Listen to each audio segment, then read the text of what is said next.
Alzheimer's day है। इस बीमारी के बारे में आप जानते होंगे, लेकिन क्या आपको पता है कि इसका नाम अल्जाइमर क्यों पड़ा? इस बीमारी की खोज जर्मनी के मनोचिकित्सक डॉक्टर अलोइस अल्जाइमर ने की थी और उन्हीं के नाम पर इसको अल्जाइमर कहा गया। 1994 से हर साल 21 सितंबर को अल्जाइमर डे मनाया जाता है। अल्जाइमर पीड़ितों को भूलने की बीमारी होती है। भारत में करीब 2 करोड़ लोग अल्जाइमर से पीड़ित हैं। वैसे तो आमतौर पर अल्जाइमर वृद्धावस्था की बीमारी है, लेकिन 30-40 साल के कुछ लोग भी अल्जाइमर से पीड़ित हो सकते हैं। कई सालों से डॉक्टर्स इस बीमारी के निदान के लिए रिसर्च कर रहे हैं। कई दवाइयां कारगर भी साबित हुई, लेकिन फिलहाल इसका कोई पुख्ता इलाज नहीं मिला। एलन मस्क ब्रेन में एक ऐसी चिप लगाने पर रिसर्च कर रहे हैं जिससे इस बीमारी पर कंट्रोल पाया जा सके। हालांकि उनकी कंपनी न्यूरोलिंक को ह्यूमन ट्रायल की मंजूरी मिली है, जिसमें रोबोट के जरिए ब्रेन में चिप लगाई जाएगी। एआई के जरिए भी इस न्यूरोलॉजिकल डिसऑर्डर के इलाज के लिए रिसर्च चल रही है। यह खतरनाक बीमारी है, इससे बचाव के लिए शुरू से ही लाइफस्टाइल को लेकर अलर्ट रहने की आवश्यकता है। खान पान बेहतर रखने की, फिजिकली अपने आप को फिट रखने के लिए योगा, प्राणायाम, एक्सरसाइज करने की आवश्यकता है। शराब, स्मोकिंग जैसी आदतों को गुड बाय बोलने की जरूरत है।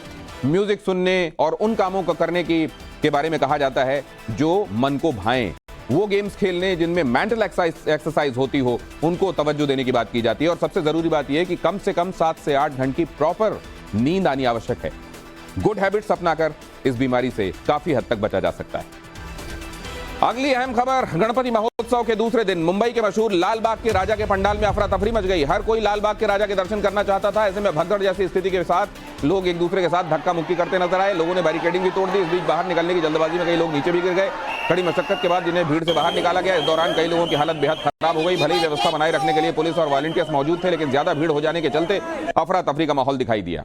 वहीं लाल बाग के राजा के दर्शन करने के लिए जब विकी कौशल पहुंचे तो उन्हें भी भारी भीड़ का सामना करना पड़ा। एक बार तो यह स्थिति हो गई कि विकी कौशल अपने माता पिता के साथ भीड़ में फंस गए। एक्टर को देखकर भीड़ ऐसी बेकाबू हुई कि विकी को भीड़ से बाहर निकालने के लिए सिक्योरिटी गार्ड को मशक्कत करनी पड़ी। हालांकि इस दौरान विकी बेहद शानदार नजर आए और उन्होंने गणपति दर्शन के बाद लोगों से बातचीत भी की।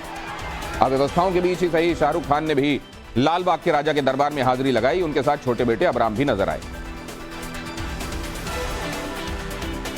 गणेश पंडाल में श्री राम मंदिर की झलक भी दिखाई दी। देश में इन दिनों गणेश उत्सव की धूम है। खासकर महाराष्ट्र में इसे लेकर लोगों में उत्साह चरम पर है। पुणे के दगड़ू शेठ गणेश पंडाल की चर्चा पूरे देश में हो रही है। इस बार पंडाल को अयोध्या में बनने वाले श्री राम मंदिर की तर्ज पर बनाया गया है। हर साल 2 करोड़ से ज्यादा भक्त यहां दर्शन के लिए आते हैं। शेयर बाजार में आज भी जोरदार बिकवाली हुई। सेंसेक्स 571 पॉइंट गिरकर 66,230 पर बंद हुआ, जबकि निफ्टी 159 अंक नीचे गिरकर 19,742 पर क्लोज हुआ। सर्राफा बाजार में सोना चांदी के रेट भी गिरे। 24 कैरेट के 10 ग्राम गोल्ड की कीमत 59,255 रुपए, जबकि सिल्वर ने प्रति किलो 72,109 रुपए पर कारोबार किया। महाराष्ट्र के लासल गांव में दूसरे दिन भी प्याज मंडी बंद रही। इस बंद में लासल गांव समेत नासिक की कुल 17 बड़ी प्याज मंडियां शामिल हैं। कारोबार से जुड़े लोगों का आरोप है कि नैफेड और एनएफसीसी की तरफ से खरीदा गया प्याज देश भर में बेचा जा रहा है। ऐसे में उन्हें माल की कीमत नहीं मिल रही। दो विरोधी ब्रेक